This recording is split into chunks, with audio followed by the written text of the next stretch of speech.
Afternoon. I have just returned from Buckingham Palace, where I accepted an invitation from His Majesty the King to form the next government of this great nation.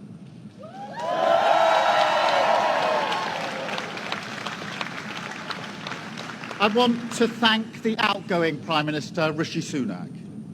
His achievement as the first British Asian Prime Minister of our country, the extra effort that will have required should not be underestimated by anyone. And we pay tribute to that today. And we also recognise the dedication and hard work he brought to his leadership. But now our country has voted decisively for change, for national renewal, and a return of politics to public service. When the gap between the sacrifices made by people and the service they receive from politicians grows this big, it leads to a weariness in the heart of a nation, a draining away of the hope, the spirit, the belief in a better future, that we need to move forward together. Now, this wound, this lack of trust, can only be healed by actions, not words. I know that.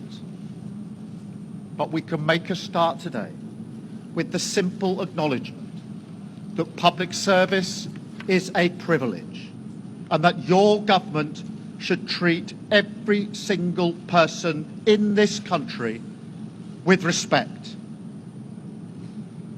If you voted Labour yesterday, we will carry the responsibility of your trust as we rebuild our country. But whether you voted Labour or not, in fact, especially if you did not, I say to you directly, my government will serve you. Politics can be a force for good. We will show that. We've changed the Labour Party, returned it to service, and that is how we will govern. Country first, party second. Yet, if I'm honest, service is merely a precondition of hope, and it is surely clear to everyone that our country needs a bigger reset, a rediscovery of who we are, because no matter how fierce the storms of history, one of the great strengths of this nation has always been our ability to navigate a way to calmer waters. And yet this depends upon politicians, particularly those who stand for stability and moderation, as I do, recognising when we must change course. For too long now, we've turned a blind eye as millions slid into greater insecurity.